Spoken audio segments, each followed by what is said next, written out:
Mahabharata, a name whispered with reverence, a story etched in the soul of India. It is more than a story. It is a mirror to the human heart, a vast epic. It unfolds like a tapestry of life, woven with threads of love, war, and duty. Imagine a time when gods walked the earth, when heroes battled demons, when wisdom flowed like sacred rivers. This is the world of the Mahabharata. The Mahabharata tells the tale of two families, the Pandavas and the Kauravas. Locked in a bitter feud, their conflict escalates into a devastating war. This is not just a physical battle. It is a war for justice, a war for Dharma, the cosmic order. The Mahabharata speaks to us across millennia. It reminds us of the timeless battles between good and evil, love and hate, duty and desire. Its characters, both noble and flawed, reflect the complexities within us all. This is a journey into the heart of ancient India, a journey into the heart of ourselves. At the heart of the epic stand, the Pandavas' 5 brothers, each embodying a different virtue. Yudhishthira, the eldest, is the embodiment of righteousness. Bhima, the strongest, possesses a fierce loyalty to his brothers. Arjuna, the archer extraordinaire, grapples with duty and compassion.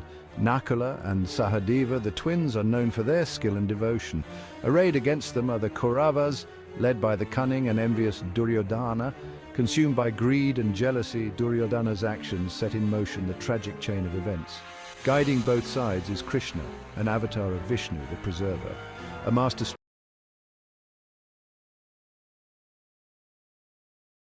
strategist and charioteer. Krishna's wisdom illuminates the battlefield and guides Arjuna's hand. Draupadi, the fiery princess, stands as a symbol of strength and resilience. Her humiliation at the hands of the Kauravas sparks the flames of war. The Mahabharata is a stage for these and many other characters, gods and mortals, heroes and villains who play their parts in this grand drama. The roots of the conflict lie in a power struggle for the throne of Hastinapura. Dhritarashtra, the blind king, favors his eldest son, Duryodhana, despite his wickedness. This favoritism breeds resentment in the hearts of the Pandavas, the rightful heirs. As the Pandavas flourish, Duryodhana's jealousy grows. He plots to eliminate them, driven by his insatiable desire for power. The rivalry between the cousins intensifies, casting a dark shadow over the kingdom. The stage is set for a clash of ideologies, a battle between Dharma and Adharma, righteousness and unrighteousness. The seeds of war are sown in envy, greed, and the thirst for power. The Mahabharata reminds us of the destructive nature of these vices and the importance of choosing the path of righteousness. The Pandavas must be removed. Their claim to the throne is a threat to my destiny. I will not rest until I see them fall. In a fateful game of dice orchestrated by the cunning Shakuni, Duryodhana cheats Yudhishthira out of his kingdom and his brothers. I was publicly humiliated, further fueling the flames of revenge. This event, a pivotal turning point in the epic, highlights the dangers of gambling and the devastating consequences of unchecked ambition. The game of dice becomes a metaphor for the unpredictable nature of life itself, where fortunes can change in an instant. The Pandavas, stripped of their wealth and dignity, are forced into exile. This humiliation leaves an indelible mark on their psyche, setting the stage for the epic confrontation to come. The dice game serves as a stark reminder of the fragility of human life and the ever-present potential for both triumph and tragedy. For 13 long years, the Pandavas endure a life of hardship in the forest. Stripped of their royal comforts, they learn humility, patience, and the true meaning of brotherhood. Sharing their suffering, I become a symbol of their collective pain and resilience. Their exile is a time of introspection and growth. They hone their skills, preparing for the day they can reclaim what was unjustly taken from them. The forest becomes their teacher, imparting valuable lessons about life, loss, and the ephemeral nature of worldly possessions. Through our trials and tribulations, we emerge stronger and more determined than ever before.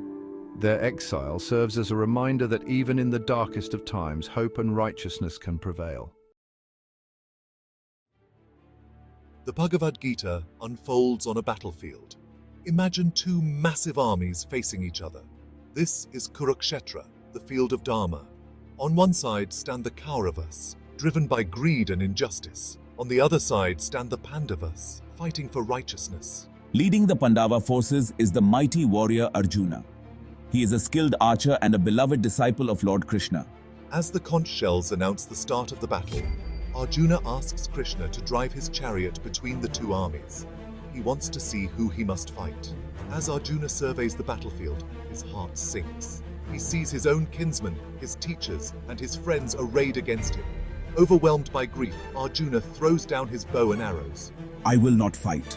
This is the setting for one of the greatest spiritual dialogues ever recorded, the Bhagavad Gita.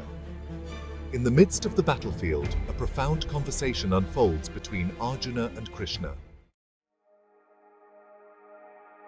Arjuna's anguish is profound. He sees no glory in victory. Winning this war means killing his own flesh and blood.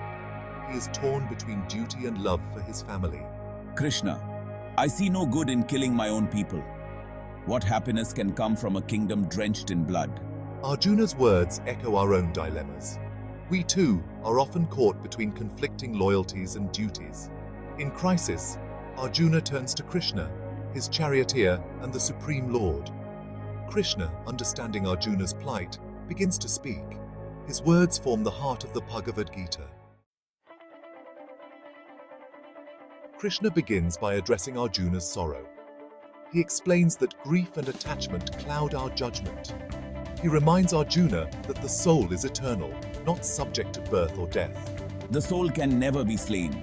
It is the body that perishes, not the self within. Krishna then unveils the concept of dharma, often translated as duty or righteous action. He explains that each of us has a unique role to play in the grand scheme of life. Fulfilling our dharma is not a matter of personal gain or loss. It is about acting in accordance with the highest good. For Arjuna, his dharma as a warrior is clear. He must fight against injustice and protect the righteous. Considering your own dharma, you should not waver. For a warrior, nothing is higher than a righteous war. Krishna's words are a powerful call to action. He reminds us that we are not here to indulge in self-pity or to shy away from our responsibilities. Life is a battlefield, and we must each find the courage to play our part. Krishna goes on to explain that it is not just action, but the intention behind the action that matters. He teaches the importance of karma yoga, the path of selfless action. Perform your duty, for action is better than inaction. Even to maintain your body, Arjuna, you are obliged to act. Krishna emphasizes that we should act without attachment to the results. We should not be driven by desire for reward or fear of failure. Instead, we should act with a sense of detachment, offering the fruits of our actions to a higher purpose. This teaching is profoundly liberating. It frees us from the tyranny of our ego's desires and anxieties. When we act with detachment, we find true peace and fulfillment in the midst of life's challenges. Section 5. Devotion, the heart of yoga. While duty and selfless action are crucial, Krishna reveals that the heart of yoga lies in devotion. He speaks of surrendering the ego to a higher power, to the divine that resides within each of us. Fix your mind on me, Krishna says. Be devoted to me, offer service to me, bow down to me, and you shall certainly come to me. This is my pledge.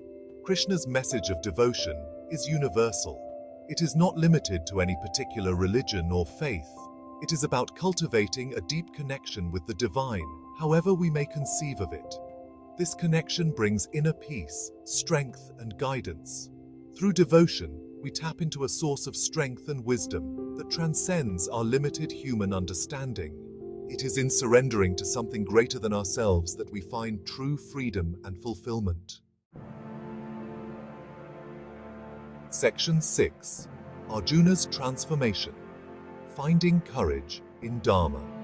As Arjuna listens to Krishna's words, a profound transformation takes place within him. His despair begins to lift, replaced by a growing clarity and resolve. He realizes that true courage lies not in running away from his duty, but in embracing it with a steady heart. Arjuna picks up his bow and arrows once more. He is no longer the same hesitant warrior. He is now a warrior of light, ready to fight for righteousness with unwavering commitment. He has found his strength in surrender, his courage in dharma, and his peace in devotion. The Bhagavad Gita does not shy away from the realities of life, including the necessity of fighting for what is right. But it teaches us to fight with clarity, compassion, and a deep understanding of our true nature. It shows us that even in the midst of conflict, we can find inner peace and purpose. Section 7. Ancient Wisdom for Modern Dilemmas.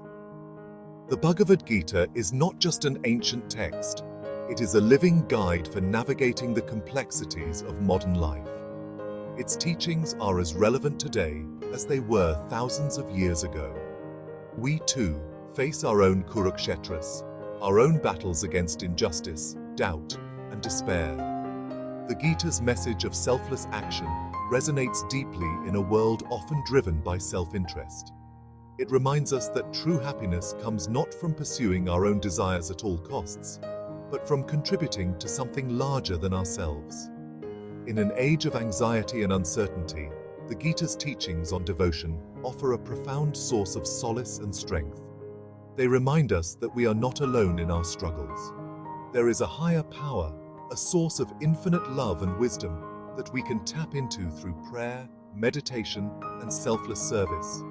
Whether we are facing a major life decision or simply trying to navigate the ups and downs of daily life, the Bhagavad Gita offers timeless wisdom for finding clarity, courage, and peace within. Section 8. The Bhagavad Gita. A timeless guide. The Bhagavad Gita's message is eternal. It speaks to the very core of what it means to be human. It is a timeless guide for living a life of purpose, meaning, and spiritual fulfillment. Its teachings have inspired countless individuals throughout history, and they continue to resonate with people from all walks of life today. The Gita's message is simple yet profound. We are spiritual beings having a human experience.